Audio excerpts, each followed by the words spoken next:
तो आज कल कुछ क्वेश्चन करे थे हमने, मतलब जो मोस्ट प्रोबेबल क्वेश्चन, जो रिपीटेड क्वेश्चन है, जिस टाइप के क्वेश्चन बहुत रिपीट होते हैं वो करे थे हमने।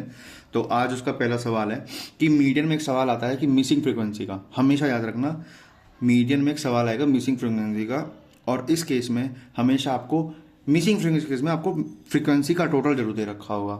तो सवाल में देखो, मीडियन मीडियन का टोटल दे रखा है 50, ठीक है।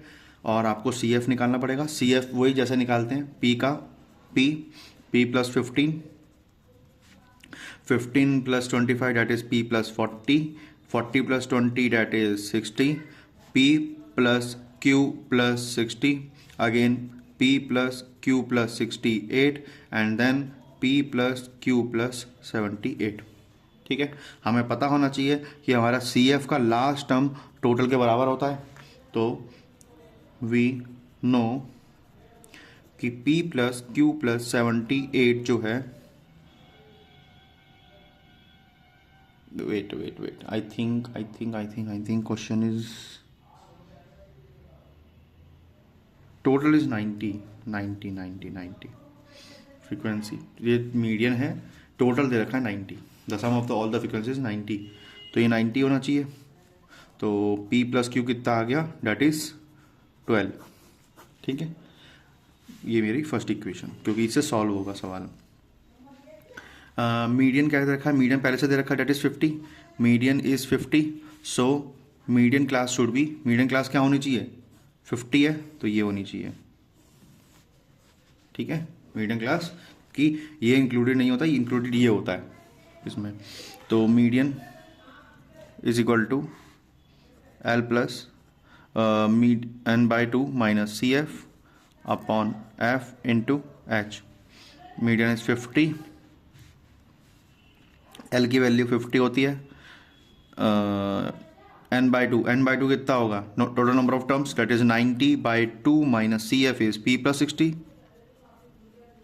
Frequency is 20 into H is what 10, तो ये 22 आ गया, 50 से 50 आ गया, that 0।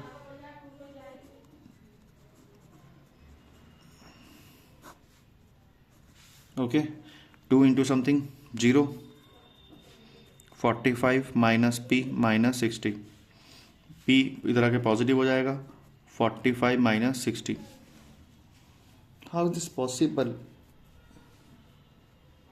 There is something wrong. C F is P plus 40 ना,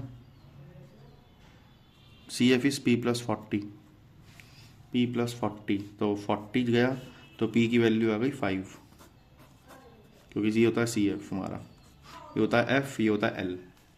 ओके, पी की वैल्यू आ गई, put P is equal to 5 in equation first. तो पी प्लस क्यू कितना है मेरा, 12 है, क्यू की वैल्यू कितनी हो गई, 12 minus 5, Q is equal to 7। ठीक है, ये सवाल आता है। कल एक क्वेश्चन था जो आई होप करा होगा, ठीक है, इसका सॉल्यूशन कैसे करना था देखते हैं। अगर मैं यहाँ तक हमने कर लिया था, इसके बाद अगर ये पूरा का पूरा पोर्शन क्रॉस मल्टीप्लाई किया जाए, क्योंकि बीच में इक्वल टू है, तो पूरा का पूरा पहले ऊपर वाले को सॉल्व करते हैं। एक्स स्क्वायर पहले से सॉल्व करो, ये हो जाएगा एक्स स्क्वायर 7 और 4 11x plus 28 plus x square, ये 11x और ये 30 upon 11x 7 5 12 12x plus 35 is equal to 10/3। X square 2x square, 11 11 minus का 22x, 28 और 30 डैट इज 58 upon x square minus 12x plus 35 equal to 10/3। Again मैं बोल रहा हूँ, मैं सिर्फ क्वाड्रेटिक इक्वेशन तक बना के दिखाऊंगा। 3 की मल्टीप्लाई करूंगा, इससे कितना हो जाएगा 6x स्क्वायर, क्योंकि ये इधर जाएगा इधर और ये जाएगा इधर। ठीक है, तो 3 22 3 जा 66, 58 3 जा, तो ये होगा 174 is equal to 10x square 120x और प्लस 350। ये पूरा का पूरा इस पूरे को इधर ले जाओ, तो ये हो जाएगा 10 में से 6 गया 4x स्क्वायर, 120 प्लस 66 तो आपका बचा 54 माइनस का x, ये 174 माइनस का होगा तो 350 में से 175 जाता तो 175 बचता, लेकिन एक और है तो 176 आई थिंक यही बचना चाहिए। 174, 10 में से 4 गया 6, बचा 4, 40 में से 7 गया 7, 176, ठीक है, इक्वल टू 0। आपको इसको सॉल्व करना है। तो a की वैल्यू 4, b की वैल्यू -54, c की वैल्यू 176। Now x is equal to minus B plus minus under root B square minus 4ac upon 2a। आपने इसमें वैल्यू पुट करनी है और सॉल्व करना है, इतना आपको आता है, ठीक है। हम चलते हैं नेक्स्ट क्वेश्चन पे। अगला क्वेश्चन है ये सवाल शायद बहुत ज़्यादा इजी है और आता भी होगा, करते हैं, ठीक है। इस पोर्शन को अगर इधर लिया जाए, इस पोर्शन को अगर इधर लिया जाए तो क्या होता है? लेफ्ट हैंड साइड मैंने क्या करा, sine theta plus cos theta upon sine theta minus cos theta plus sine theta minus cos theta upon sine theta plus cos theta. Cross multiply करेंगे तो ये हो जाएगा sine theta plus cos theta का whole square, sine theta minus cos theta का whole square upon इन दोनों की multiply, sine theta minus cos theta, sine theta plus cos theta, ठीक है। हमें तो ये प्रूफ करना है। अब आगे a प्लस बी का whole square, A square plus B square plus 2ab, ठीक है। a माइनस बी का whole square, A square plus B square minus 2ab upon a plus B, A minus B क्या होता है, A square minus B square. देखो proof वाला part का नीचे वाला हिस्सा मिल चुका, बस मुझे ऊपर कैसे भी 2 लाना है। ध्यान से देखोगे तो आपको एक चीज़ मिलेगी, क्या मिलेगी कि ये दोनों सेम ही है, कट गए, ये दोनों सेम ही हैं क्योंकि कट गया। तो जब कट गया तो बचा क्या, ये तो sine square theta plus cos square theta, again sine square theta plus cos square theta, नीचे क्या बना, sine square theta minus cos square theta. हमें पता है sine square theta plus cos square theta क्या होता है, 1 होता है, 1 plus 1 upon sine square theta minus cos square theta, that is 2 upon sine square theta minus cos square theta. कैसे? Because sign square theta plus cos square theta is equal to 1 होता है, हमें पता है अच्छे से। यहाँ पे भी उन्होंने नियम लगाया था तो यहाँ पे भी ब्रैकेट में लिख देंगे, बिकॉज a प्लस बी का होल स्क्वायर होता है a square plus B square plus 2ab, और a माइनस बी का होल स्क्वायर लगाया था हमने a square plus B square minus 2ab, और a प्लस बी और a माइनस बी लगाया था हमने a square minus B square. 3 फॉर्मूले यूज़ किए थे हमने, ये तीनों का लिख दिया रीजन में, ठीक है। इस तरीके से ये सवाल हो गया, हेंस प्रूव्ड। अगला सवाल पता नहीं मेरे को आता ही नहीं आता, लेकिन तुम्हें आना चाहिए। O is the centre of a circle, जैसा बोले वैसा करो बस। O is the centre of circle, O is the centre of circle. तो एक सर्कल बनाया, इसका सेंटर में रखा मैंने O, जिसकी रेडियस 7 है, ठीक है। T is a point such that OT is 25, T is a point such that OT is 25 and OT intersect the circle eight E। OT जो है सर्कल को इंटरसेक्ट कर रहा है E पर, ठीक है। AB is the tangent to the circle at E. AB is the tangent.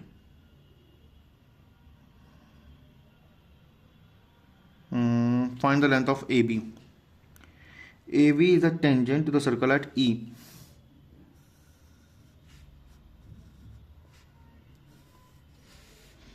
A B at E, ठीक है। T is the point such that OT is 25 and OT intersects the circle at E.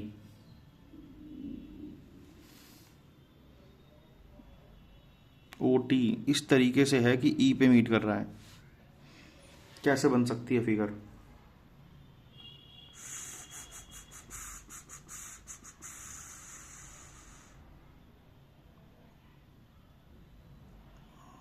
Wait एक second में question देखूं। Question बिल्कुल ठीक है, लेकिन figure ऐसे बन सकती है कि अगर ई से पास हो रहा है और टी बड़ा है, क्योंकि रेडियस से बड़ा जा रहा है, तो पक्का कहीं टी बाहर होगा, यहाँ पे होगा टी, ये पूरी लेंथ। और भाई टेंजेंट भी बनाएगा फिर तो, इसे ले लेंगे हम, ऐसे ले लेंगे, पॉइंट है मेरा टी, ये पॉइंट टी है, तो ये पॉइंट इस तरीके से, इसे मैं ले लूँगा पी और क्यू, ठीक है। और ये है मेरे ए बी, ये है मेरे ए बी। तो यहाँ से यहाँ तक की लेंथ निकालनी है मुझे। तो गिवन क्या क्या है? गिवन है मेरे को, रेडियस दे रखी है 7 सेंटीमीटर, ओ टी, क्योंकि क्या दूसरे पेज पे जगह है नहीं है तो पक्का खिचड़ मिचड़ होगी, ठीक है। तो गिवन क्या क्या है? तो गिवन है ओ टी, ओ टी क्या है? लेंथ दे रखी है, दैट इज 25 सेंटीमीटर। अच्छा, ओ क्यू या ओ पी वो क्या है? 7 सेंटीमीटर, ठीक है। और मुझे निकालना है ए बी। तो ए बी निकालने के लिए क्या मैं कह सकता हूँ, ये और ये सेम होंगे, अभी बताऊंगा कैसे, ठीक है। तो वी नो कि जो ओ क्यू है कि परपेंडिकुलर होगा क्यू टी के, क्यू टी पाई, ठीक है। ओ क्यू जो है वो परपेंडिकुलर होगा क्यू टी के, क्योंकि रेडियस हमेशा टेंजेंट के 90 डिग्री एंगल बनाती है, ठीक है। उस केस में क्या मैं ये पी टी क्यू टी निकाल सकता हूँ? कैसे? By Pythagoras theorem O T का स्क्वायर बराबर होगा ओ क्यू का स्क्वायर प्लस क्यू टी का स्क्वायर के। ओ टी का स्क्वायर 25 का square is equal to O Q का स्क्वायर 7 का स्क्वायर। क्यू टी की वैल्यू मुझे पता नहीं, तो क्यू टी की वैल्यू होगी मेरी 24 सेंटीमीटर, क्योंकि सॉल्व करके हमेशा ये आता है, क्योंकि 7 24 25 एक ट्रिपलेट होता है, ठीक है। तो ये जो वैल्यू हो गई मेरी, ये वैल्यू पूरी की पूरी क्या हो गई? 24 हो गई, ठीक है। अच्छा, ठीक है। तो सिमिलरली इसी तरीके से क्या मैं कह सकता हूँ मेरा जो पी टी है वो भी 24 है, क्योंकि दोनों दो टेंजेंट बराबर होते हैं, ठीक है। As Q T and P T are tangents, ठीक, ये चीज़ हो गई। अब इसके बाद मैं ये कह सकता हूँ कि जो ए टी है, हम कह सकते हैं ना, तो जो ए टी है, ए टी पहले ये लिखते हैं, ये जो ए पी है क्या वो ए ई के बराबर है? किसके बराबर है? ए के। तो हम क्या लिखते हैं यहाँ पे, मैंने मान लिया कि मान लेते हैं कि एक्स है, ठीक है। कैसे लिखेंगे? तो लिखेंगे लेंथ, ये थ्योरम है एनसीईआरटी की, लेंथ ड्रॉन फ्रॉम या tangent drawn from exterior point, the tangent drawn from exterior point of a circle was always equal, ठीक है। The length of tangents drawn from a exterior point are equal, ये लिखा, ठीक है। तो मैं क्या कह सकता हूँ कि ए टी की वैल्यू क्या हो गई? ए टी की वैल्यू हो सकती है A P minus A P, oh sorry P T minus A P, P T minus A P. P T की लेंथ क्या है? पूरी लेंथ क्या आ गई है? 24 माइनस एक्स, ए टी की वैल्यू आ गई, ठीक है। समझ में आया? क्या नहीं आया तो देखते हैं, ठीक है। अब मुझे पता है A B is a tangent, we know A B is tangent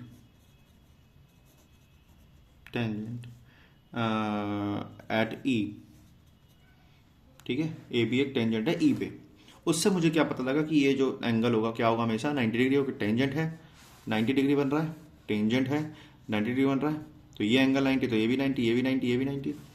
तो मैं कह सकता हूँ कि O E is perpendicular to A B, O E is perpendicular to A B, इतना कह सकते हैं। थोड़ा सा पेन चेंज करते हैं ताकि दिखे क्या चल रहा है। चलिए, तो मैं कह सकता हूँ angle O E A is 90 degree. तो मैं ये भी कह सकता हूँ ए ई टी भी 90 डिग्री है। ओ ए ई टी भी 90 डिग्री है। और क्या कर सकते हैं, और ए ई टी 90 डिग्री ये भी प्रूफ कर दिया मैंने।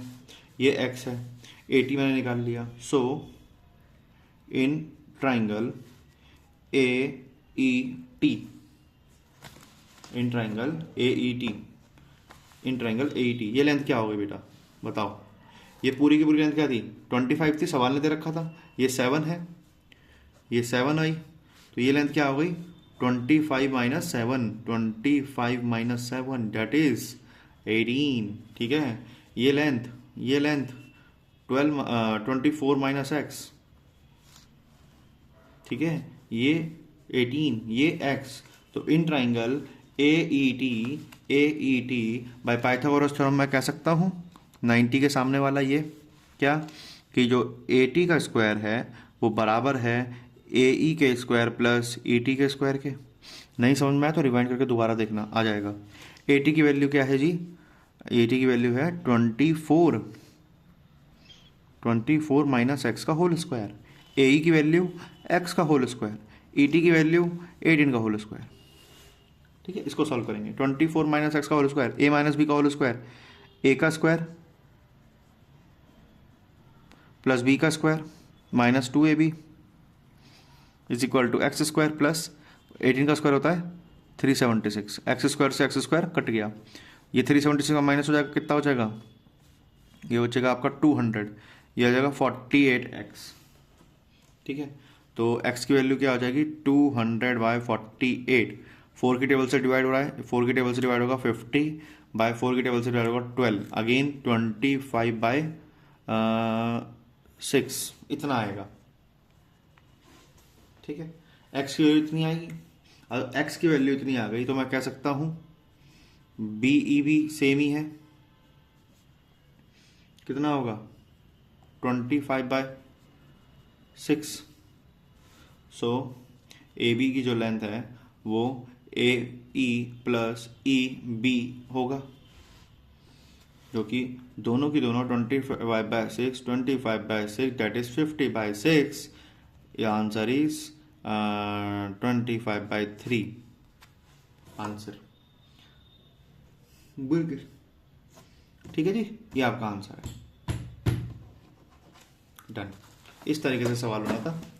चलते हैं अगला सवाल पे, जो कि आपके लिए बहुत सवाल है और बहुत आसान सवाल है, और ये आपके लिए होमवर्क होगा। ठीक है, आपको इसको मेरे को सॉल्यूशन भेजना है। ठीक है, ये आपके लिए छोटा क्योंकि प्रोबेबिलिटी का सवाल है। प्राइम नंबर भी आप जानते हो, 1 भी आप जानते हो, 7 कैसे आता है सम वो भी जानते हो। बस इतना ध्यान रखना, डाइस के केस में मैं लिख के बता देता हूँ। डाइस के केस में जो आपके अगर सिंगल डाई है, 1 डाई है, तो टोटल केस क्या होंगे, नंबर ऑफ सैंपल स्पेस क्या होंगे, सैंपल स्पेस मतलब तो कितने रिजल्ट बनेंगे 6। अगर 2 डाइस हैं तो नंबर ऑफ सैंपल स्पेस क्या होंगे 6 का स्क्वायर डेट इज 36। अगर 3 डाइस हैं, जो कि एक्सट्रीम केस बनता है, नंबर ऑफ सैंपल स्पेस क्या बनेंगे, कितने रिजल्ट बनेंगे 6 का क्यूब डेट इज 216।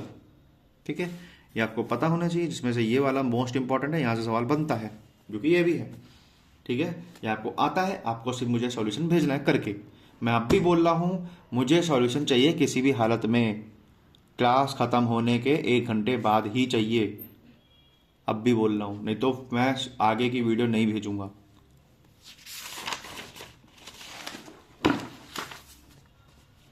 ये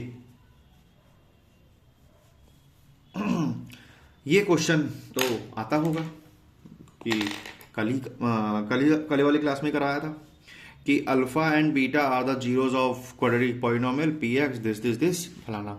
कैसे करेंगे, अल्फा एंड बीटा जीरोज है, हम क्या लिखेंगे, गिवन डैट। क्या गिवन डैट, कि जो पी एक्स है वो 3x² plus 7x minus 11 whose zeros are क्या, अल्फा एंड बीटा। ठीक है, नाउ मैं कह सकता हूं कि अल्फा प्लस बीटा क्या होगा, दैट इज माइनस का 7/3। मैं रिजल्ट में क्या लिखूंगा, सम ऑफ जीरोस बराबर होता है minus coefficient of x square upon coefficient of X upon coefficient of x square. ठीक है, ये मेरा first equation. And alpha beta जो होता है मेरा वो क्या होगा, C upon A, that is minus का 11/3। यहाँ क्या रिजल्ट लिखूंगा कि जो प्रोडक्ट होता है, प्रोडक्ट ऑफ जीरोस किसके बराबर होता है, that is constant term upon coefficient of x square. Now according to question, ये मेरी second equation. Now alpha square beta ये पूछा था, प्लस अल्फा बीटा स्क्वायर मेरे कराने से पहले आपने आई होप किया होगा। ठीक है, तो क्या करेंगे, हम इसमें अल्फा बीटा कॉमन ले लेंगे, तो ये होगा अल्फा प्लस बीटा। ओके, अभी देखो ध्यान से, इसका ये पता है मुझे, पता है, क्या ये पता है मुझे, पता है, तो यूज कर देंगे। अल्फा बीटा की वैल्यू -11/3, अल्फा प्लस बीटा की value -7/3 by equation 1 and 2। Okay, then now minus minus plus 11 7 जा 77 3 3 जा 9 आपका आंसर। इस तरीके से करना था, आपको 3 नंबर पक्के। ठीक है, नेक्स्ट क्वेश्चन। ओ हो आता है, आना चाहिए, नहीं भी आता है तो देखते हैं कैसे आ करेंगे। कॉसेक है तो पहले लेफ्ट हैंड साइड लेते हैं, क्योंकि मुझे नहीं पता कि इससे बनेगा कि नहीं बनेगा, और मैंने आपको तरीका बताया था, कभी भी ट्रिग्नोमेट्री में फंसो नहीं, दिमाग चल रहा है, आप उसको साइन कॉस में चेंज कर लो तुरंत, क्वेश्चन साइन कॉस से करो। तो cosec A minus sine A sec A minus cos A, sec क्या होगा 1 sine A minus sine A 1 cos A minus cos A. LCM लेंगे 1 minus sine square A upon sine A, और ये क्या हो जाएगा 1 minus cos square A upon cos A. इसको ध्यान से थोड़ा सा और तोड़ा जाए तो क्या 1 माइनस साइन स्क्वायर क्या होता है, ये होता है कॉस स्क्वायर थीटा। ये क्या है साइन ए, इनटू ये 1 माइनस कॉस स्क्वायर क्या होता है साइन स्क्वायर ए, और ये क्या होता है कॉस ए। यहाँ मैंने क्या लगाया कि जो sign square theta plus cos square theta होता है वो क्या होता है 1 होता है। ठीक है, साइन से एक पावर कट गई, कॉस से एक पावर कट गई, तो क्या बचा sign A into cos A. लेकिन ये आंसर तो मेरा मिला नहीं है, तो मैं बनाऊंगा अलग से, सॉल्व करूंगा, क्या राइट हैंड साइड अलग से सॉल्व करूंगा। ठीक है, क्या होता है मेरा 1/tan A plus cot A, परेशान कर रहा है साइन कॉस में बदल लो, sine A upon cos A upon sine A. LCM लेंगे, sine 1/sin square A cos square A, LCM नीचे sine cos sine A cos A. हमने कई बार सीखा है कि अगर a by B upon C by D हो, a upon B by C हो, कि एक मेन फ्रैक्शन के नीचे फ्रैक्शन हो या कोई नंबर के नीचे फ्रैक्शन हो, इन तीनों ही केस में जो नीचे वाला फ्रैक्शन होता है वो जाके रिवर्स होके मल्टीप्लाई हो जाता है, जो नीचे वाला फ्रैक्शन होता है वो रिवर्स होके मल्टीप्लाई हो जाता है। ठीक है, तो जो नीचे वाला फ्रैक्शन है वो रिवर्स होके मल्टीप्लाई हो जाएगा, तो ये हो जाएगा sine A cos A upon sine square A cos square A plus cos square A, और मुझे पता है sine square theta plus cos square theta 1 होता है, तो that is sine theta cos theta. किसके बराबर आ गया, लेफ्ट हैंड साइड क्या आ गया, हैंस प्रूव्ड। ठीक है, तो जब भी ट्रिग्नोमेट्री का क्वेश्चन आया तो जल्दबाजी नहीं और डरना नहीं है। ठीक है, तो चलते हैं आज का आखिरी क्वेश्चन। अच्छा, इक्वेशन तो लिखी ही नहीं, वेट इक्वेशन लिखता हूं मैं। तो find the values of K for which the following equation has equal roots. Equal roots का जब भी कंसेप्ट आता है आपको याद होना चाहिए, क्वाड्रेटिक इक्वेशन में जब भी इक्वल रूट्स आएगा इसका मतलब मेरा d should be equal to 0। What is D, discriminant. कैसे निकालते हैं, b² - 4ac should be equal to 0। अभी सर bac क्या है, ये abc क्या है, ये मेरे कॉफिशिएंट हैं किसका, एक्स स्क्वायर का, एक्स का और कांस्टेंट टर्म। तो on comparing with ax square plus bx plus c equal to 0, we get a is equal to k minus 12, b is equal to 2k minus 12 and c is equal to 2। ठीक है, तो उसके बाद आपको करना क्या है, now given quadratic equation has equal roots। तो जब इक्वल रूट्स होते हैं तो b square minus 4ac equal to 0 होता है। ठीक है, बी स्क्वायर माइनस 4ac रखते हैं, बी की वैल्यू 2k माइनस 12 का whole square minus 4 into a is k minus 12 and at is 2। ठीक है, तो मैं क्या करूंगा, 2 का स्क्वायर 4 कर दूंगा एंड एट k माइनस 12 का होल स्क्वायर माइनस 4 टू ज़ा 8 k माइनस 12 इक्वल टू 0। ठीक है, ये k माइनस 12 कॉमन ले लेता हूँ, k माइनस 12 कॉमन ले लिया, डेट बचा क्या है 4 ले लेंगे, यहाँ से 4 ले लेंगे तो यहाँ बचेगा k माइनस 12, यहाँ बचेगा माइनस का 2। ठीक है, तो ये बचा 4 टाइम्स k माइनस का 12 k माइनस 14 इक्वल टू 0। तो जब भी दो फैक्टर का प्रोडक्ट 0 होता है तो दोनों में से कोई एक 0 होगा। सो इट मीन्स या तो k माइनस 12 0 होगा और या k माइनस 14 0 होगा। So therefore k is this implies k की वैल्यू या तो 12 आएगी और या तो k की वैल्यू 14 आएगी। नाउ k 12 हो ही नहीं सकता। क्यों नहीं हो सकता, थोड़ा सोचो, क्यों नहीं हो सकता 12?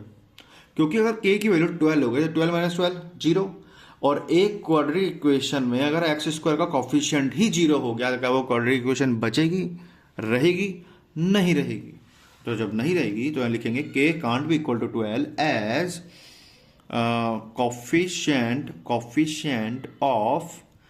coefficient of x square and x becomes 0। तो जब 0 हो जाएगा तो देयरफॉर मैं कहूंगा k की वैल्यू है मेरी 14। दैट्स इट, इतना इजी था। ठीक है, तो आपको इसके नोट्स मेरे को देने हैं। दूसरी चीज़ जो मैंने लास्ट क्लास में क्वेश्चन दिया था, अगर वो नहीं किया तो दोबारा कर लेना उसे, क्योंकि वो बहुत इंपॉर्टेंट क्वेश्चन है जो चैप्टर 4 से क्वाड्रेटिक इक्वेशन वाला जो मैंने लाइन दी थी x minus 5 upon x minus 6 वाला। ठीक, कर लेना याद से, बहुत अच्छा सवाल है। तो कल मैं दूसरी क्लास भेजूंगा। ठीक है।